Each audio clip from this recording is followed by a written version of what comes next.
Teman-teman, bila hidup kita tinggal sebulan, apa yang akan kita lakukan?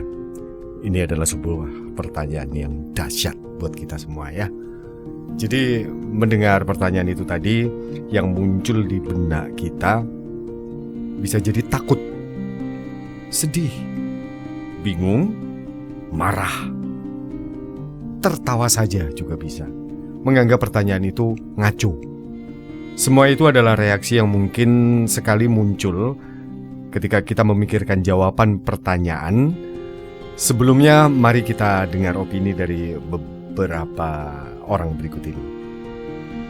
Beribadah sepuasnya, itu yang dikatakan oleh seorang Nana. Menurutnya, apalagi sih yang bisa dilakukan manusia bila sudah tahu tugasnya di dunia akan segera berakhir, tinggal sebulan? Yang terpenting mungkin ia mendekatkan diri pada Allah, meminta ampunan atas dosa dan kesalahan yang pernah dilakukan. Lain lagi, Vina namanya, seorang ibu penyayang, lebih ingin dikelilingi dunia dengan orang yang disayangi. Selain itu, aku juga ingin mengunjungi panti jompo dan panti asuhan, juga berbagi kebahagiaan dengan orang-orang yang kurang beruntung. Itu pendapatnya. Jawaban yang cukup berbeda dan unik datang dari Alin. Kalau aku ingin menyatakan perasaan pada seseorang yang selama ini terpending. Begitu katanya sambil tertawa. Sebuah keberanian yang saat ini mungkin sedang dikumpulkannya, tapi tidak cukup untuk membuat seseorang tahu apa yang disimpan di dalam hatinya. Sekarang giliranmu untuk menjawab. Apa yang akan kamu lakukan jika tiba-tiba kamu tahu hidupmu tinggal sebulan?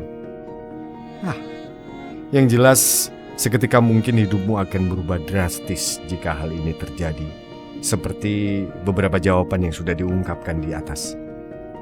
Jadi akan lebih mendekatkan diri kepada Allah, karena biasanya kalau sudah WA-an, WhatsApp-an jadi lupa waktu beribadah.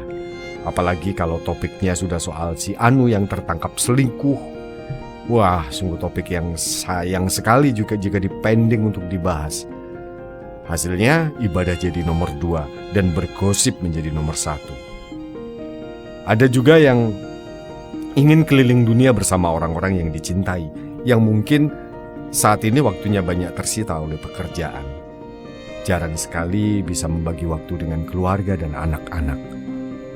Apabila anak kesulitan dalam hal pelajaran, mudah saja cukup memanggil guru privat dan semua akan menjadi beres.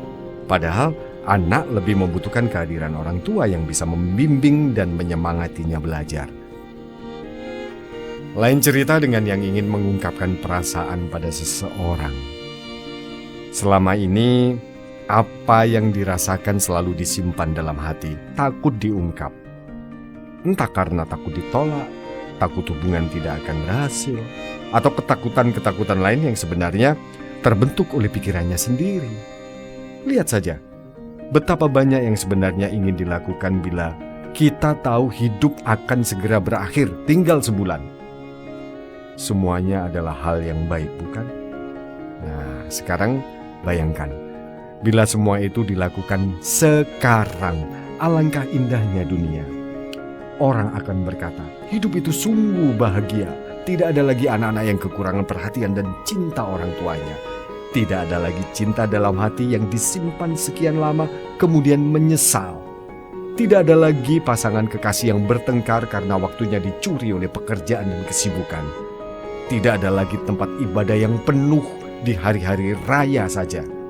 Tidak ada lagi orang yang mencuri hanya demi sebatang rokok. Tidak ada lagi orang yang melakukan kekerasan pada orang yang dicintainya. Teman, kita bisa melakukannya sekarang. Tanpa harus tahu berapa lama lagi kita hidup. Tanpa harus ditanya kalau usia kita tinggal sebulan apa yang kita lakukan. Kita hanya butuh satu hal, kemauan. Tidak perlu menunggu untuk tahu hidup kita tinggal sebulan atau sekian hari. lakukan hal baik yang telah lama ingin Anda lakukan.